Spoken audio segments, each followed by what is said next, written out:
Hello दोस्तों, welcome to ट्रंजन classes. तो friends, आशा રાખું છું તમે બધા મજામાં છો, મસ્ત છો। તો જીએસસીસીએલના પેપરની લેંગ્વેજ માટે ઘણા બધા વિદ્યાર્થી મિત્રોને પ્રશ્ન છે કે ભાઈ ટિયર 1 અને ટિયર 2 પેપર કઈ લેંગ્વેજમાં આવશે। તો આ વિડીયોની અંદર આપણે એને સોલ્વ કરી દઈએ, બરાબર। સૌથી મહત્વની વસ્તુ તો કે ભાઈ ટિયર 1ની જે તમારી લેંગ્વેજ રહેશે PA1 અને જુનિયર એન્જિનિયર, ઇંગ્લિશ અને ગુજરાતી, કારણ કે નોન ટેકનિકલ છે એટલે ઇંગ્લિશ અને ગુજરાતી બંનેની અંદર આવશે, બરાબર। એટલે પેપર આપણું ઇંગ્લિશ અને ગુજરાતી બંને લેંગ્વેજમાં રહેવાનું છે, PA1 હોય કે જુનિયર એન્જિનિયર હોય, બરાબર। બે આપણું જે ટિયર 1નું પેપર।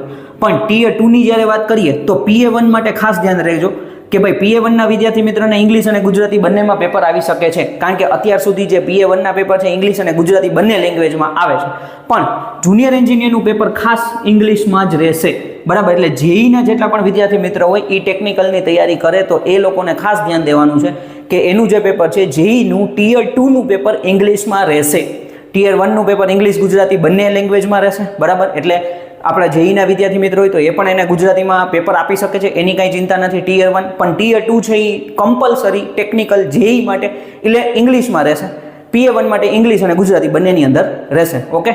બાકી કંઈ પણ ક્વેશ્ચન હોય કમેન્ટ કરી શકો છો, તો પર્સનલનો મેસેજ કરશો, હું આન્સર આપી દઈશ। Thank you friends.